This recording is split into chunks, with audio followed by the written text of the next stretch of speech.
So QHY has released new filters for their QHY Minicam 8 camera, the thing that I have here that has an internal filter wheel that is cute, so cute.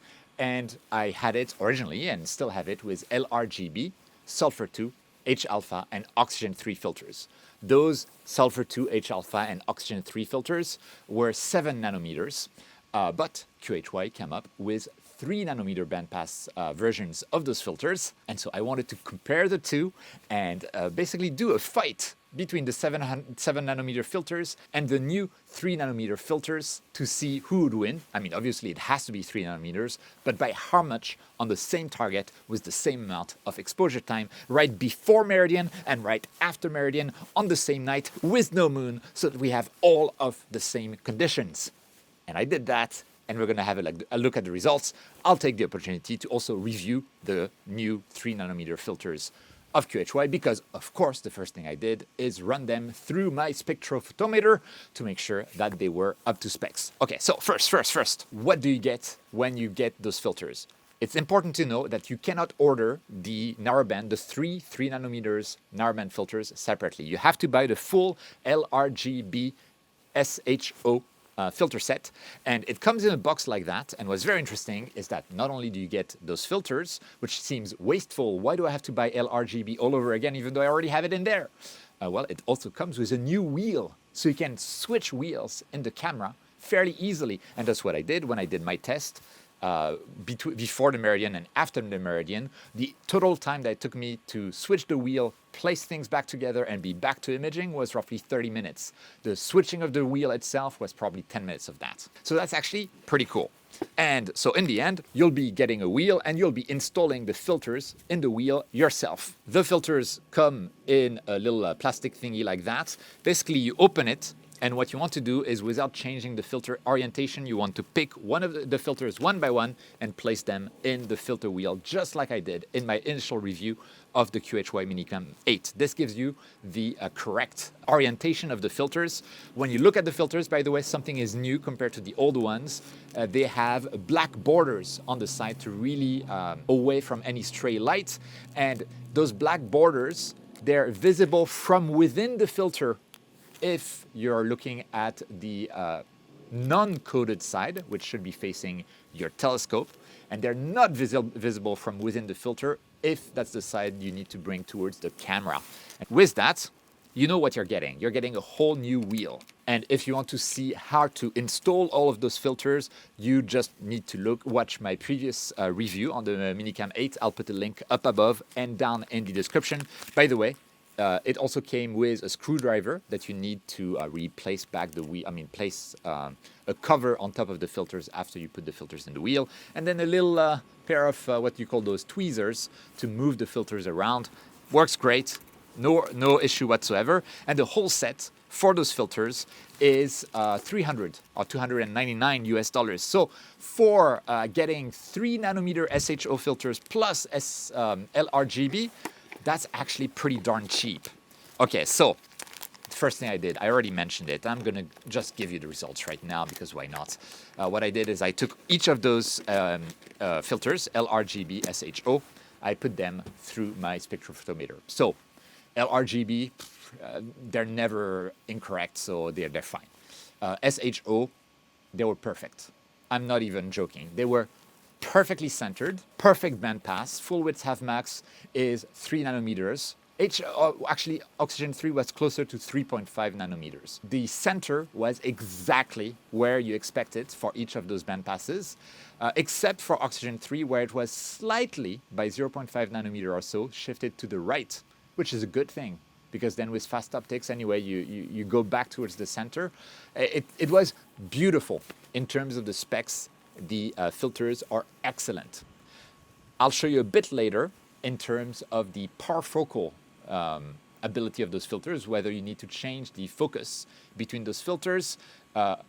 The old filters, LRGB SHO, 7 nanometers, were fully parfocal. These ones, the new one with 3 nanometers filters, are not quite parfocal. SHO are parfocal to one another. LRGB are parfocal to one another, but LRGB and SHO are not quite parfocal to one another. I'll go into the details in a moment. Okay, so based on that, what did I do to do the tests of 7 nanometer versus 3 nanometer? And that goes beyond the review of those filters. That goes really about like what actual difference can you see? Right now, here on my balcony, I'm in Tokyo, Japan, one of the most light-polluted cities on the planet. So I waited for a night where the moon would not be seen while I was on the target.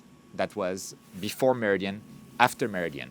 I chose the Rosette Nebula, and I took 1.5 hours, I think, 1.5 hours roughly of data before the meridian with my 7 nanometers filters, and I stopped the imaging 20 minutes before the meridian because I wanted to have the time to remove the camera, place the new filter wheel inside, and then restart the imaging. I was able to do so. I restarted the imaging precisely 20 minutes after meridian, this time with the 3 nanometers filters, and I took the same amount of imaging time. This was on a fully cloudless night, clear skies, and it was after 9 p.m., which is the time at which most of the shops in Japan turn off their front lights, meaning that we're really comparing as much as possible without having the same setup twice, apples to apples. And then I will show you the difference between HSO in 3 nanometer versus 7 nanometers, the combined one in 3 nanometers versus 7 nanometers, and I'll also show you the results of a very brief imaging session on the Horsehead Nebula with those filters, because that's what I've been doing afterwards, and it's been a lot of fun. So let's go inside, look at the results, see how much those filters are not quite parfocal with one another, and see the differences between 7 nanometers and 3 nanometers from one of the most light-polluted cities on the planet. Let's go. Before that, you can tell this kind of stuff is a lot of work. If you want to support my work, take a moment to like the video, leave a comment down below. It really helps the channel out. And if you want to support even more and you're planning on buying anything from Agena, High Point Scientific, First Light Optics, or even Amazon, even if it has nothing to do with astronomy or astrophotography, if you do so after using one of the links I have down in the description, it will help me out at no cost to you. If you want to help even more and really sponsor this channel directly, you can become a channel member. It's the join button next to the subscribe button, or a Patreon supporter. The link is down in the description. You guys, you know it. Everything is only possible because of you. Thank you so much for your support. Okay, with that, let's go inside. Okay, we're finally able to compare the 3 nanometer filter set versus 7 nanometers filter. And you have the titles there, 3 nanometers on the left, 7 nanometers on the right. Let's start with oxygen 3. Let's start with oxygen 3 here. We can zoom in on any area. And I hope it's obvious to you, it's obvious to me at least, that on the left-hand side, everything is clearer than on the right-hand side. Like this little fork there is much clearer on the 3 nanometer than on the 7 nanometer, very much so. And it's the same all over the place. This structure looks less noisy than that structure there.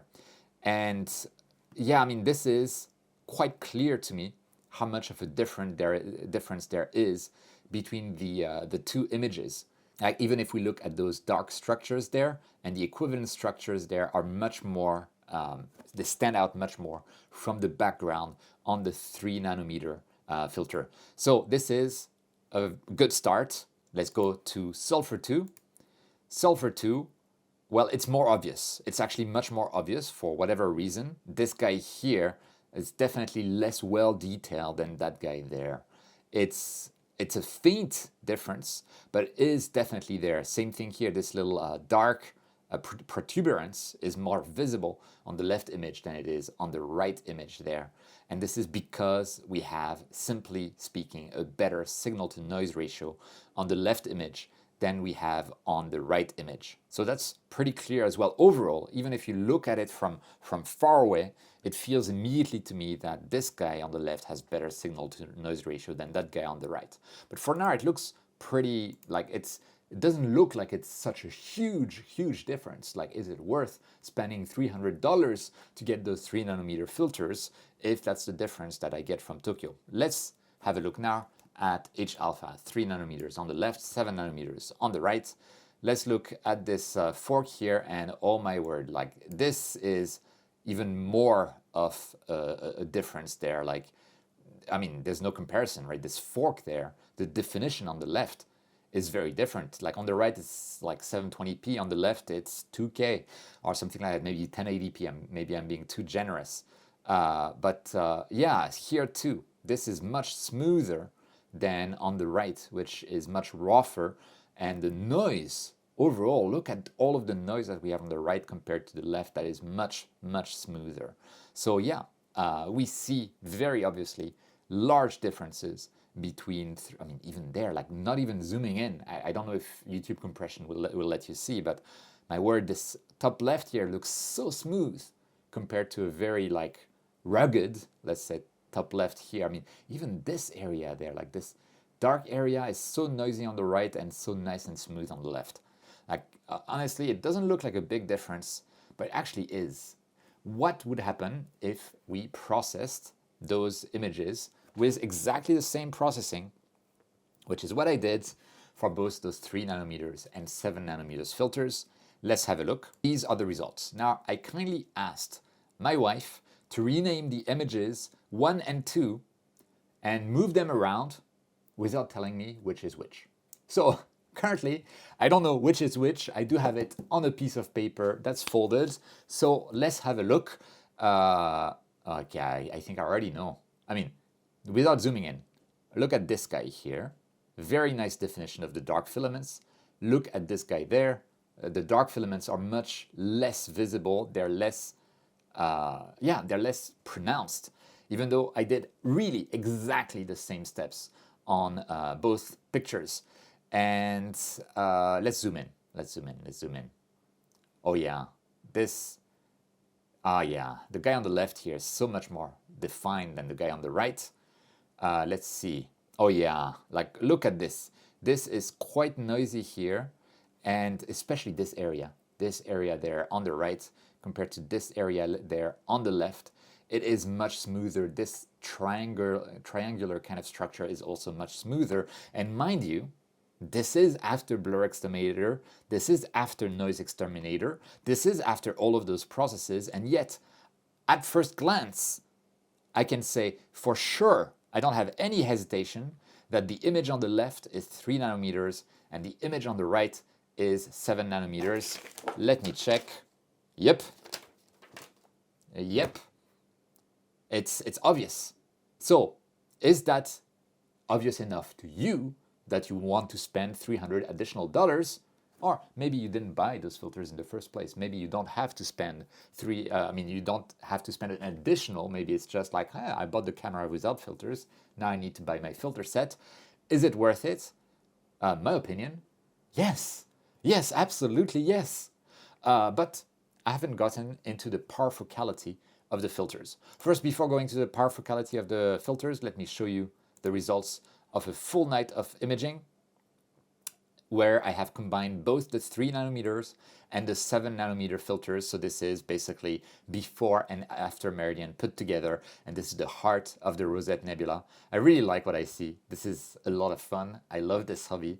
This is insane that we're able to take such pictures so easily from a town like Tokyo. How insane is that? Let's look a bit at filter offsets. So these are the offsets measured by Nina. And this is with my Gemini focuser, which does not have a very high resolution in terms of step.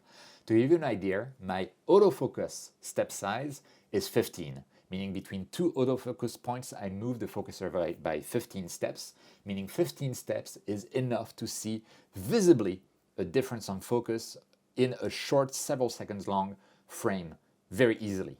And you can see that LRGB, they're all within 1 to 2 steps of one another, which means they're basically parfocal with one another, 13, 14, 12, 13, like all the same. But SHO, they're within 2 steps of one another, around 0. So between H and R, for instance, there are 14 steps, basically one entire autofocus step between the two, meaning that if I were to do my autofocus with luminance, and then I switch to the H filter without using filter offsets, I would be slightly out of focus. So it's very interesting because the 7 nanometers filter set was parfocal LRGB SHO, but this guy is not. LRGB are parfocal to one another, SHO are parfocal to one another, but not otherwise. If you're using Nina, it's not a problem at all. You just get the free filter offset measurement plugin, let it run. It takes like what, 20-30 minutes. Let it run. It will output the offsets, apply them, set luminance as your default autofocus filter. Make sure that you have backlash in place using overshoot backlash. 10 times the autofocus step is usually perfectly fine, and then you're good to go. You don't have to worry about that ever again. You'll be focusing very quickly with the luminance filter, and then you're able to switch in between filters one after another in a loop. That's what I did for my imaging sessions without any issue. Finally, there is one aspect of the filters that I haven't shown you, which is halo around bright stars. So we're in the season that to check halos around bright stars, well, we have the Horsehead Nebula with the dreaded star Alnitak. Okay, so here we have the images, and we have, what's this guy? There. We have oxygen 3, we have H alpha, and we have sulfur 2. So Alnitak, we have maybe, if you're really looking for it, slight halo there. This is, by the way, I think 4 hours of data, right? Maybe even more, maybe 5 hours. So no, was it 2? I don't remember, but it's several hours of data, so that makes the halos very visible. And on H alpha, honestly, on a star as bright as Alnitak, I don't see any issue with having that. Similar, sulfur 2 is basically the same. Maybe the halo, actually not maybe, actually the halo is slightly more pronounced. But again, on Alnitak, I don't think this is an issue at all. Oxygen 3, at first I was like, oh yeah, there's no real halo, until I noticed that the whole area around Alnitak is brighter than the rest of the image.